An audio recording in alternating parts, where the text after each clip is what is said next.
That leads us into the second part of the presentation, and the final aspect I'll address concerns the growing customer demand to provide onboard interfaces for custom FPGA designs. There's a nascent need in ATCA blade subassembly integration to further integrate and facilitate the adjunction of custom functions where company or application-specific IP needs to be retained from previous generation architectures, or where newly developed FPGA-based IP in combination with a server class processing function on a commercial off-the-shelf ATCA blade makes an explosive mixture for gaining a competitive edge. And some of the examples of functions we typically get involved in at Advantech are shown here.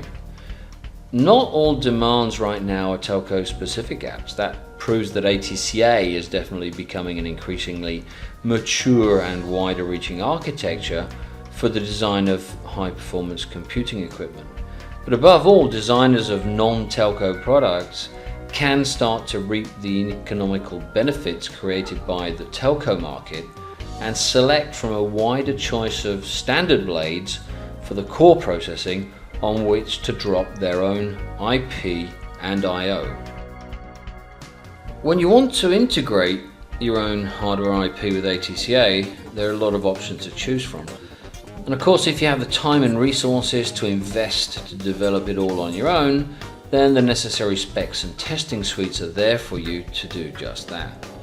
But many of us have been in this business long enough to know that upfront NRE investment and the recurring costs which revisions and refresh bring need to be taken into account for the famous make versus buy equation. So to balance out all the make options on the left side, I've listed all the benefits of an intellectual property sharing approach on the right side. This approach is proving itself quite successful in accelerating customer design cycles for rapid prototyping, and it's speeding up the whole development process. So by sharing things today with customers like schematics, layouts, firmware, and even test rigs, the development cycles are compressed, complexity is removed, and time to market is dramatically improved. Well, I guess the next question is the placement of custom IP. If we're looking for the simplest approach and one which doesn't involve a full advanced mezzanine card design or loss of an advanced mezzanine card slot on the front board, then the rear transition module in ATCA is a good fit, and it's also close to application I/O. The two principal items which Advantech has adopted with customers to achieve successful rear transmission module designs with custom I/O are a well-defined transition module interface and a comprehensive RTM design.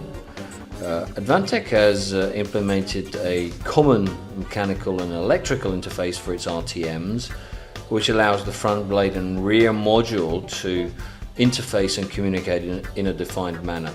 Then by clearly defining the through management process and ensuring electrical compatibility, the same rear transition module can be used on successive iterations of the front blade without the need to redesign. The design kit mentioned here provides an easy to implement toolbox that we can provide to customers for fast and smoother design. The recipe for interfacing to an application's secret sauce depends a lot on the state of your kitchen and the utensils you have available. Well, here in the Advantech kitchen, we bring out a wide choice of connectivity to the front panel over the Zone 3 connector, allowing high-speed interfaces to be used like PCI Express, ZOE, SGMII, etc. And we simplify the whole through management process with the necessary logic to speed the customer's hardware development process. The important point here is we provide the chef or designer with an efficient kitchen or design lab, along with everything needed to make his secret sauce without any encumber. This next slide here is really just for later reference. It provides an overview of the support signals for power management and link usage.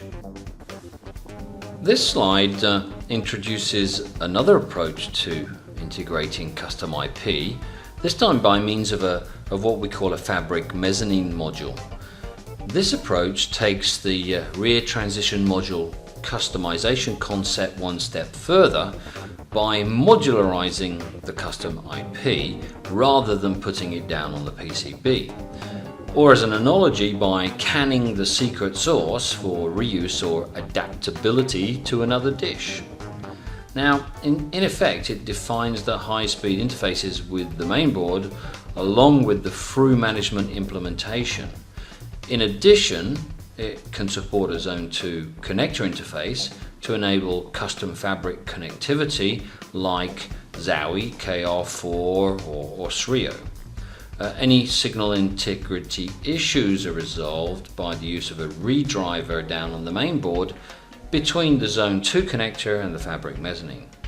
Another benefit of the fabric mezzanine is it has been conceived to support front I/O, and so can be used for physical connection to the front panel of the front ATCA board or the rear transition module panel, or even on other architectures like servers and network appliances. This slide is once again just for your reference in the slide pack. The fabric mezzanines are extremely compact, just 7 by 7.5 centimeters, and use FMC compliant connectors for high-speed differential I/O over 10 gigabits per second. The I/O area provides sufficient overhang for connector support on front panels or rear transition modules. There's enough space to fit 40mm BGA ASICs and FPGAs and associated components within a typical thermal budget of up to 20 watts. The fabric mezzanine concept modularizes integration to facilitate the work of system integrators who need to provide much more modularity in port and I/O configurations in order to scale with different market and application needs.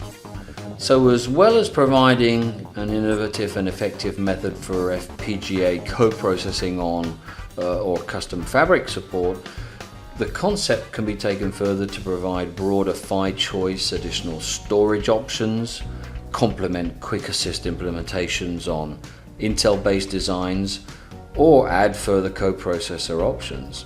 Now, the first mezzanines Advantech are going to deploy in 2010 are Intel's Niantic, that's the 82599 10 gig Mac shown here, and the ATI GPU fabric mezzanine. Others will be released later in the year or on customer request. Now, the first blade to support fabric mezzanines will be the MIG 5322. That's a dual next generation Intel Xeon blade. And so to summarize, well, integration with ATCA takes place at many levels, and there are opportunities to add clearly differentiating value at each one. Thanks to well-defined standards and robust test suites, interoperability is widespread and well controlled. Integration needs a lot of expertise, so even when you do it yourself, close collaboration with your suppliers is key.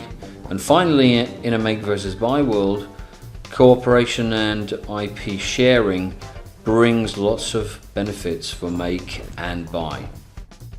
Well, if you'd like more information on Advantech's rear transition module interface or fabric mezzanines, feel free to drop an email to Peter Marek or myself at the email addresses below.